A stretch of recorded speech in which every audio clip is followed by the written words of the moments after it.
blood on my hands. Hello YouTube, Boss Rino. Welcome to my channel. Ito na naman, ang ating papanoorin ay The Darkest Secret. Ang pamagat nito ay 10 Scary Videos of Ghost Quote by Pulis. So pag-quote ng Pulis ay ito ay legit to kasi galing to sa mga camera nila at hindi magsisinungaling at mag-scripted ang mga pulis. Kaya wag na natin patagalin, tirahin na natin to bago pa tirahin ng iba. Number 9.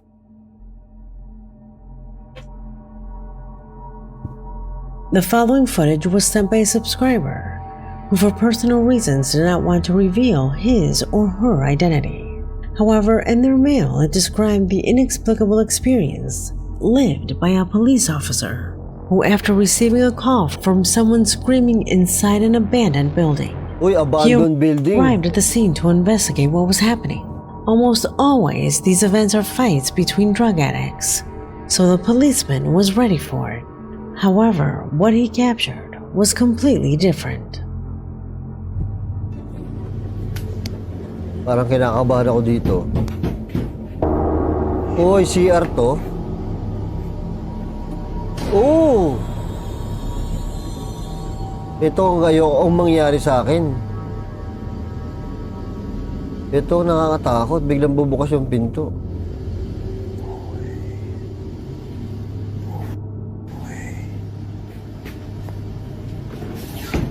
Oh, shit!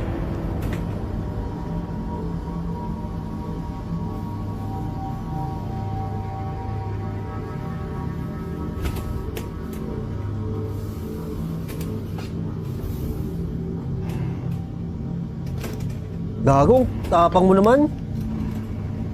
Oh, dilim.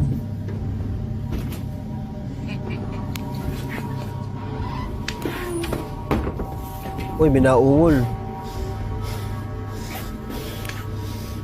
Oh my God. Ano yun? Takbuhan yan pag may paang ganon. In absolute darkness, completely alone, and already overcome with terror, he had no other choice but to get out of that place as soon as possible. Those feet could have been anyone's, perhaps the same homeless people he was hoping to find, but he wouldn't stick around to find out. Our subscriber states that this facility has been in a complete state of abandonment for years. However, despite this, neighbors close to the area speak of terrifying screams coming out of there during the wee hours of the morning. Takot yung paa, no? A situation that they do not know what to attribute it to. Since its closure, this place has never reopened, ensuring that neither vagrants nor intruders can even access it. Could it have been the presence of these beings that caused the closure of this facility? Tell me what you think. Putlang-putla yung paa. Number 8.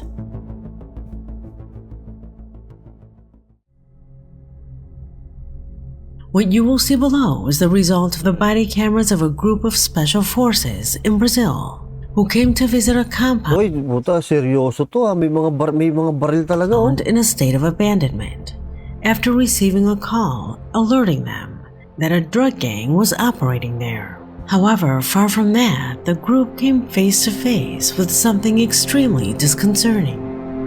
Observe. Caralho, bicho, que é isso, mano? Cuidado, Judá. Uy, ano yan? Que é isso, mano? Uy. Caralho, mano. Uy. Que é isso, bicho? Uy. Caralho, mano. Uy. Mano, que é isso, bicho? Gagi, legit ah. Oh. Caralho, mano. Vai, mano, vai.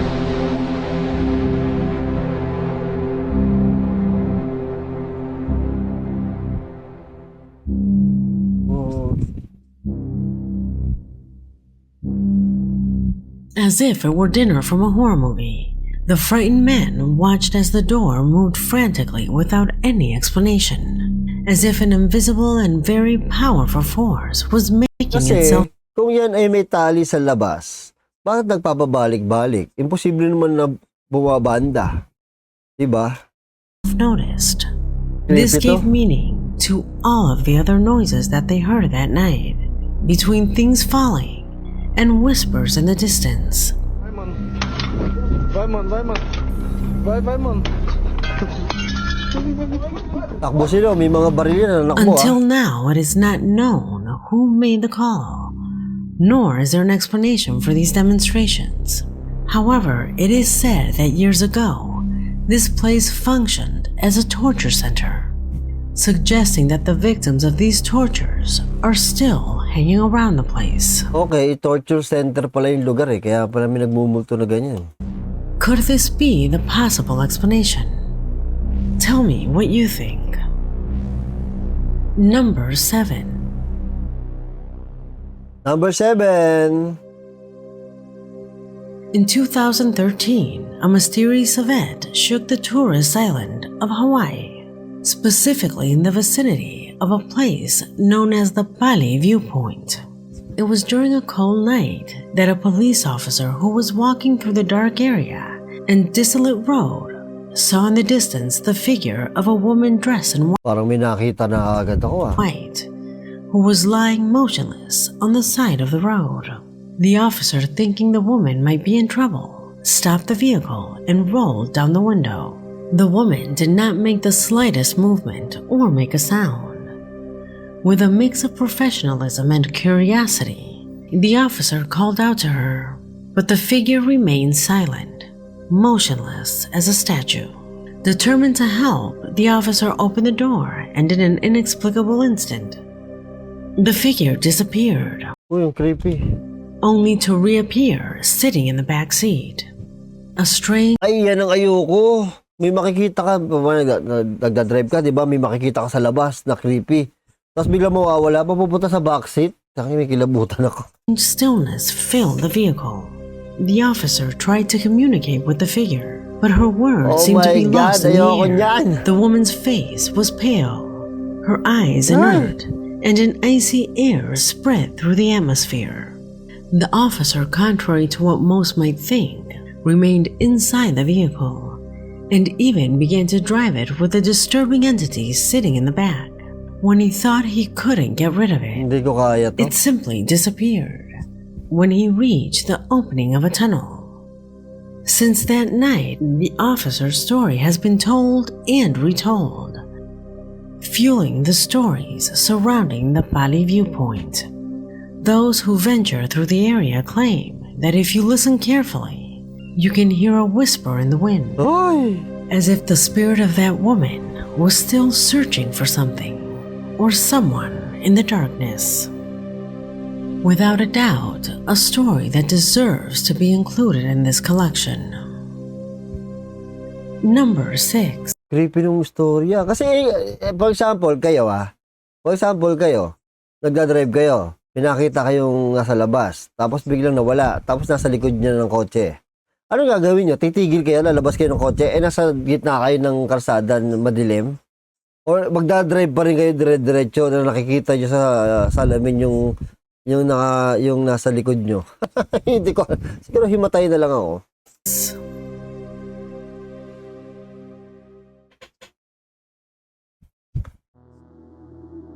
What I'm going to show you next has been classified as incredibly chilling. The case of a police officer who arrived at the municipal cemetery in Georgia, alerted by neighbors who said that they heard children's screams from there during the early hours of the morning. He walked around the area for several minutes. Ang hirap din maging pulis, no? Talagang kailangan mo puntahan pag may tawag sa'yo. No? So he came across the image that you now see on the screen. He was a child, but there was something odd about him. Kagi, creepy kid! to. Hoy! Kid! Anong ginagawa niyan dyan? I don't know where he went. Yun. Ay! This kid been running from me. Kid! Uy, kid! Ay, gago! Oh, God. Ay, gagi! Nakatakot yung ganun.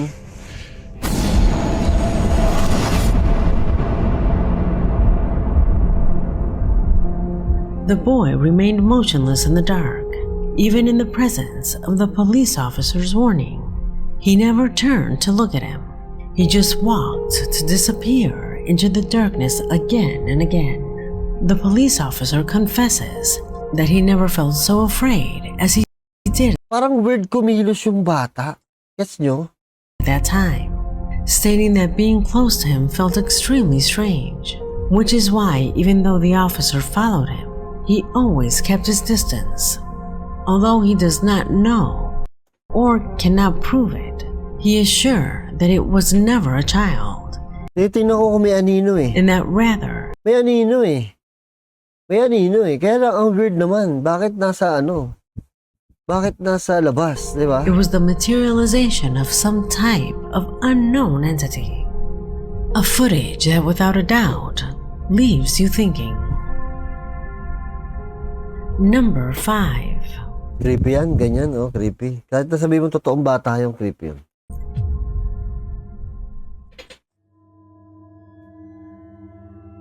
In this position, we find ourselves with a case that although it has been uploaded to networks Kasi yung mga gusto kong video ng multo, yung mga luma, yung mga CCTV, mga body cam. Kasi mas legit for many years, it is still seen as one of the strangest police chases ever captured on camera. Oh, yun yun. I'm talking about the famous ghost car or ghost escape. In the sequence, we see a white car escaping from the officers after they began to follow it due to its excessive speed and erratic behavior. However, in an incredible action, the white vehicle turns quickly to escape the road and thus leave the officers completely out of action. A maneuver that was only the beginning of a simply inexplicable night. After a while, they spot the white car that once again begins to maneuver from one side to another, trying to escape the action of the police. However, when it was already believed that it would overturn due to its intense maneuvers, it suddenly leaves the main track to get lost on the secondary road, moment in which, as incredible as it may seem, seems to cross a fence installed there, leaving the officers completely stunned, who simply couldn't continue with the chase. They watched as the vehicle drove by, incredulous at what they were witnessing. How could it have avoided that fence? If it had crashed, it would have been noticeable. Ay, oo nga, no, But nothing. tumagos. A situation so strange that to this day, it is known as the ghost car case. Tumagos nga, ayop na yun. Number 4. Tumagos sa ano, sa bakod. Babae yan.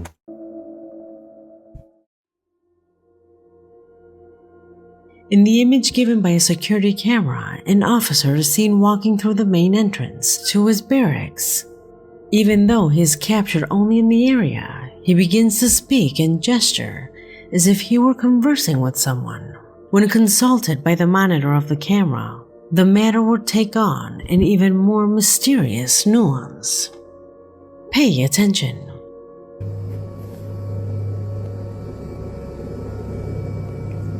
May kinakausap, wala namang kausap. Patay tayo dyan.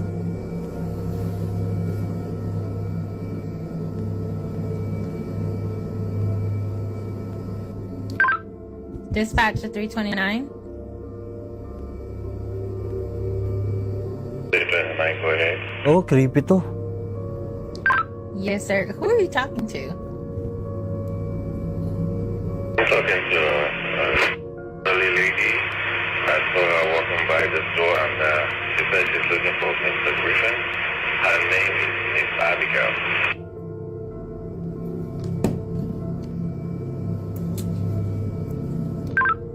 Did you say Miss Abigail? Yes, ma'am. She says she wants to see Mr. Griffin, and I told her that the canvas is closed, that she should come tomorrow morning, and she might see Mr. Griffin. Are you sure you're saying Miss Abigail? Like, Oh. she's been passed on for 2 years now. Come again with that, please? Miss Abigail she died 2 years ago. You mean mean you can't see the person I'm talking to? Oh my God. No, there's nobody in front of you at all. Creepy. Ay! The operator Nakakatakot eh. answers that Abigail had died a long time ago and that at all times he was completely alone.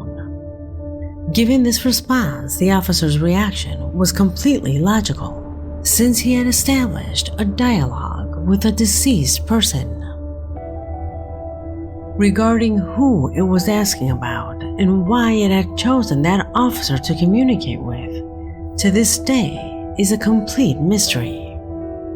This being one of the best documented cases inside a police station. What is your opinion on this recording? Comment below. Hirap no, may kausap ka tapos multo na pala, no?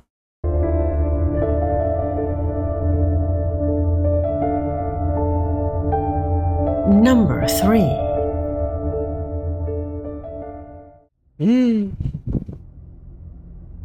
We had already shown the recording that you will see below, but when it comes to paranormal encounters with the police, this one could not be missing.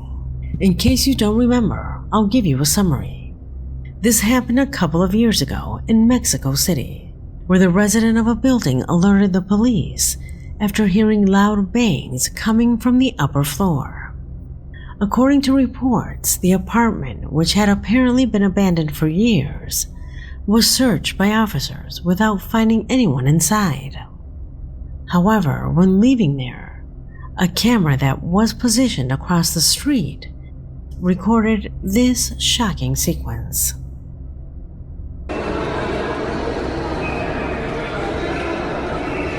No, si mejor se adelanta.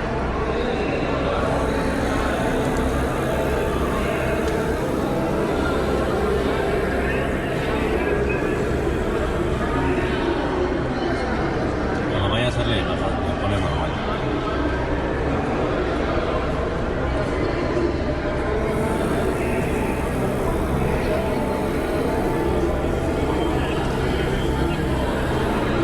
Apágame en el 4315 de igual forma foto derrapado para perímetro del idealista Alex. Pero ya trabajando, ¿no?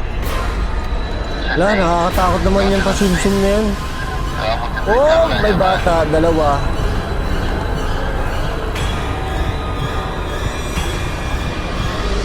¿Despacho? Dígame. Gracias, Julio 4246. Ba't may bata dyan? Parang multo yung bata. Parang espiritu. From one of the apartment windows, you can see the figure of several children staring intently at what was happening outside. However, what makes us think that these are ghosts is the behavior of one of them. It seems that at times he disappears. Don't you think so? People who have seen this Ayun, video also say Oo nga, ba't biglang lumipad yung isang bata? that their clothes are similar to those worn at the beginning of the Saka may kurtina eh. 20th century. Also striking is the presence of a girl who apparently was holding a doll as she turned in front of the other two. Why are they there? How did they get to that place? Questions that until now has not found a Creepy to. satisfactory answer. Number 2. Creepy to. Kinakabahan ako.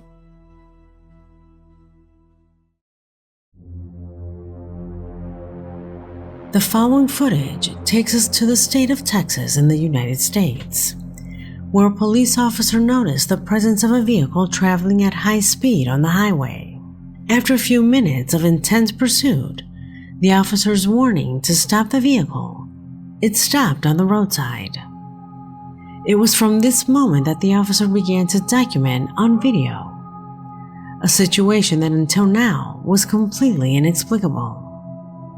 Pay attention. Swear to God, I saw somebody in the car. Hirap ang trabaho ng mga pulis na to ba?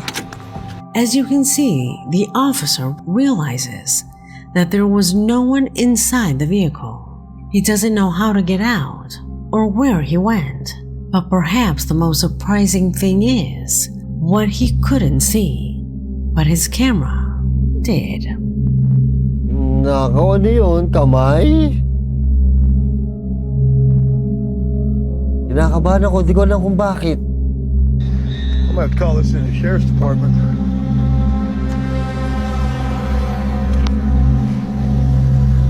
Don't hear the music no more. If you look closely, as you approach the driver's window, a pale hand appears touching the glass. Whose hand was that? Why did it have such a strange appearance? And all of this, adding to the inexplicable turning on of the radio, were enough for the police officer to leave the scene as quickly as possible, leaving this recording as a clear example of what a police officer can face. Number 1. Number one na?